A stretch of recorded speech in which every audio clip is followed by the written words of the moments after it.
สาวมาทุกหลายเพราะว่าทุกนี่ห้อยามหลับยามนอนเขาก็บ่ได้นอนเนาะ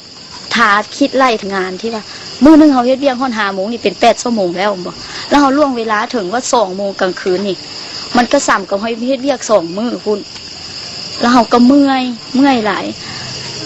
เขาเมื่อยเขาเฮ็ดเวียกเมื่อยเขาก็ต้องมักเจ็บมักเป็นถ้าเขาเจ็บเป็นแบบนี้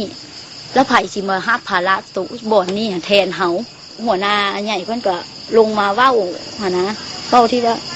คันทาเฮ็ดเวียกแบบนี้ก็ยังคิดว่าทุกข์แบบนี้น่ะมีแต่ออกเมื่ออยู่บ้านตัวเองหั่นแหละไผจังก็บ่ไปนำไส้นำจ้องไผจังบ่ไปนำให้เพิ่นก็เว้าแบบนี้เนาะ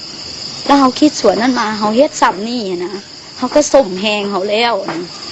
เฮาก็อยากให้เครื่องเพิ่นว่า22-23 มื้อแล้วก็อยากให้ออกอยู่น่ะแต่เครื่องมันยากนี่มันก็จำเป็น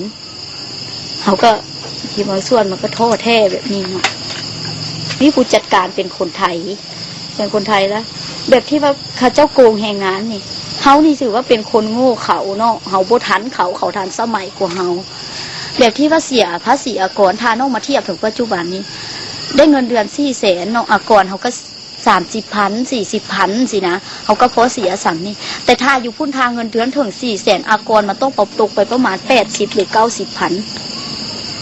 ถึงขนาดนั้นแล้วถ้าเขาเว้ามาว่าเป็นอย่างคือเสียเงินแบบนี้หลายแท้นะเพิ่นก็มาไล่ให้ฟังว่าต้องไล่แบบนั้นแบบนี้เพิ่นก็เว้าซื่อๆเฮาไล่บ่เป็นเด้เฮาคนโง่เด้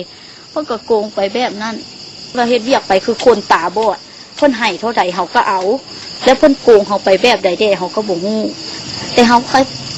พยายามอดทนเอาค่าตอบแทนของเฮาอ่ะเงินเดือนพื้นฐานให้เฮาแล้วก็มีเงินที่ว่าเฮาบ่ขาดการนะเพิ่นขยันเนาะแล้วก็มีเงิน OT ที่เฮาล่วงได้ฮะล่วงเวลาได้หั่นก็มาบวกใส่กันเดือนนึงก็ตกประมาณ400,000ปลายอยู่ในโรงงานอยู่หอพักเพราะเฮาบ่มีพี่น้องเด้สิมีอยู่เฮาก็บ่ฮู้น้ำหาเพิ่นเพราะเฮาทุกข์เฮาบ่กล้าไปหาเพิ่นที่ว่าอยู่บ้านเฮาก็ทุกข์นะมีอ้ายน้องนำกัน6 คนเนาะแล้วก็พ่อแม่ก็บ่มีเงินนั่นแหละเพิ่นก็ส่งให้เฮาเรียนได้เพียงแต่ประถมเนาะเรียนประถมมันแต่ป.1 ถึงป.5เกือบสิใส่บ่มีแม่แต่กินข้าวเนี่ยข้าวเหนียวเนาะเฮาจะกินเป็นข้าวนึ่งบ่ได้กินเฮาต้องเอามาหุงกิน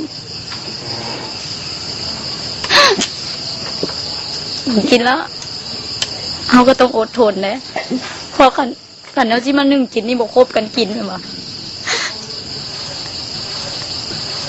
น้องก็มาเรียนม.ต้นเนาะเรียนม.ต้นเฮาก็ต้องหาเงินเรียนเองพ่อแม่ก็มีส่วนบางส่วนก็ไม่ได้จบม.ต้นเพิ่นก็อยากให้ออกนั่นแหละแต่น้องก็คิดว่าคันเฮาออกแล้วเฮาบ่มีความรู้แล้วครอบครัวเฮาต้องอยู่แบบนี้ตลอดบื้นให้เรียนแล้วบัดนี้ตัวเองก็มาคิดว่าคันทาตัวเรียนโตสิมาบื้นเรียนพ่อแม่บ่มีเงินส่งเนาะแล้วน้อง2 คนนั่นสิบ่ได้เรียนแล้วก็มีหมู่ไทยบ้านนี่แหละ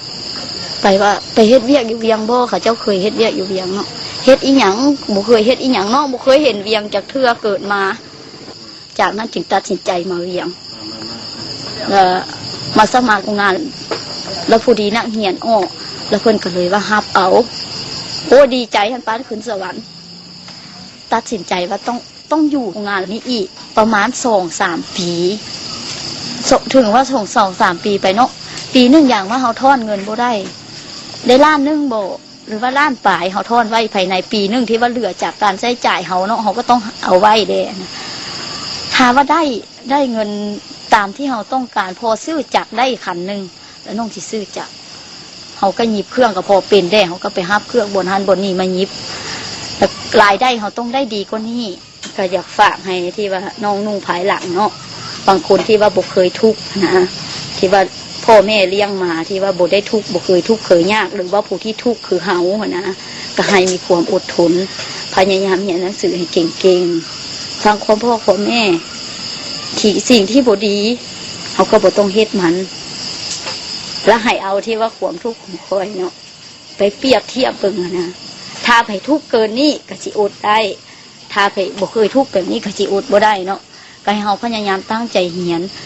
ขันเฮียนเฮาเฮียนได้เฮียนเก่งเฮาได้เฮ็ดเวียกที่ว่าบ่ได้เป็นสาวโรงงานแบบนี้นะเฮาต้องมีรายได้ดีก็นี่แล้วคนอื่นต้อง